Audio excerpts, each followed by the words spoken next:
Assalamu alaikum viewers. Thank you so much for watching Storytime with Aleena Chaudhary. Today I'm going to read you Jack and the Beanstalk, written by Leanne Gwynfer. Once upon a time there was a poor widow who lived in a cottage with her son Jack. Jack was a giddy, thoughtless boy, but very kind-hearted and polite. There had been a hard winter, and after it, the poor woman had suffered from fever. Jack did no work as yet, and they grew poor. The widow saw that there was no means of keeping Jack and herself from starvation but by selling her cow. So one morning she said to her cow, "I'm too weak to go by myself, Jack, so you must take the cow to the market for me and sell her." Jack liked going to the market to sell the cow, but as he was on the way, he met a butcher who had some beans in his hand. Jack stopped to look at them, and the butcher told the boy that they were of great value and persuaded him to sell the cow for them. And Jack was so silly as to agree to his foolish bargain. When he brought them home to his mother instead of the money she expected for her cow, she was very angry and shed into tears, scolding Jack for his folly. He was extremely and so sorry, but he said he might as well make the best of it. So he put the beans on the ground and went to bed. The next morning when he got up, he found that the beans had grown till the beanstalk reached right over the top of the hill and were lost to his sight. He called his mother, and they both gazed in wonder at the beanstalk, which was not only of great height, but was thick enough to bear Jack's weight. "I wonder where it goes," said Jack to his mother. "I think I'll climb and see." His mother wished him not to go up this ladder, but Jack coaxed her to agree to the attempt, for he was sure there must be something wonderful in the beanstalk. Jack began to climb and went up and up on the ladder like Beanstalk, till everything he had left behind him, the cottage, the village, and even the church tower, looked little and still. He didn't see the top of the beanstalk. Jack felt tired and thought for a moment that he would go back again, but he knew that the way to succeed in anything is not to give up.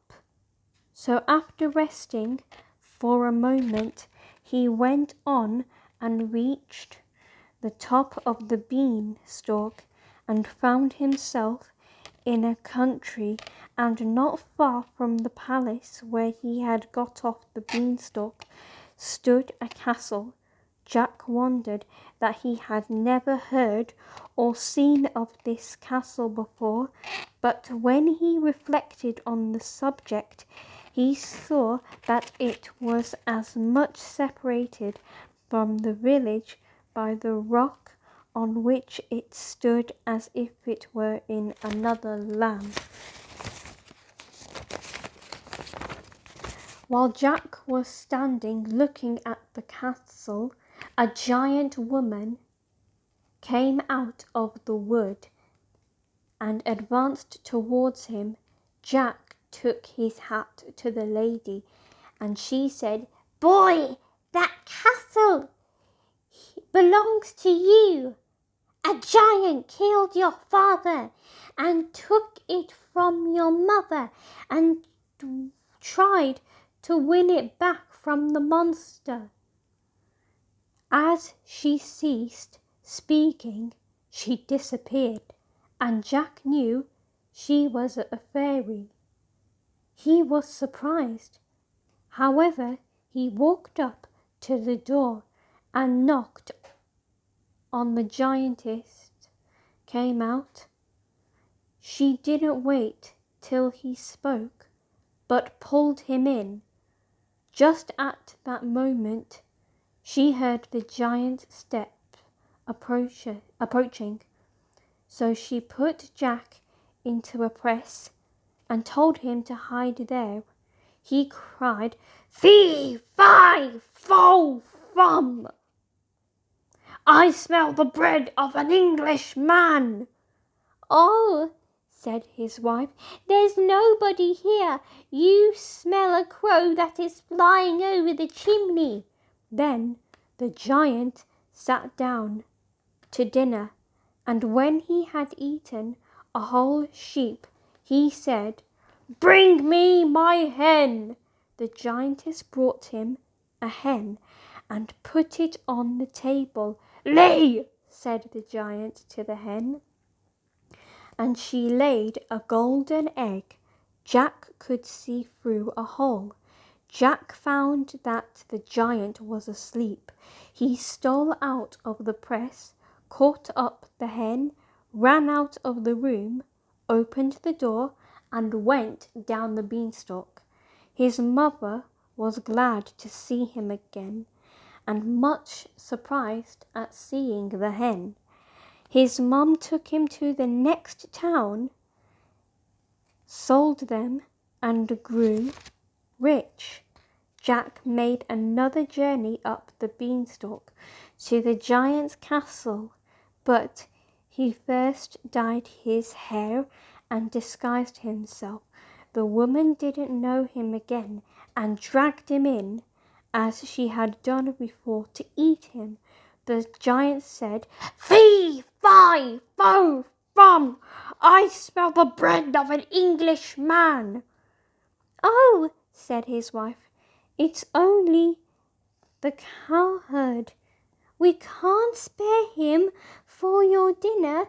Just as he reached the bottom, he saw the ogre looking down on him. The next moment, his feet were on the beanstalk. "Mother, bring me the axe!" cried Jack. The giant was down the beanstalk. Jack succeeded in chopping it in halves. The giant lost his hold, fell to the ground, and broke his neck. The same moment, the fairy again stood beside Jack. Touching the beanstalk was turned into steps. "Go up," she said. "Take possession of your own home. The giant is dead, and there's no danger around you. You have been brave and good." Jack thanked the fairy for her aid, and she departed to fairyland after explaining to Jack that it was her in the form of that butcher who sold him the beans. The end. I hope you enjoyed Jack and the Beanstalk. Don't forget to watch, like, and add comments. Thank you so much for watching, and don't forget to subscribe ZMC TV.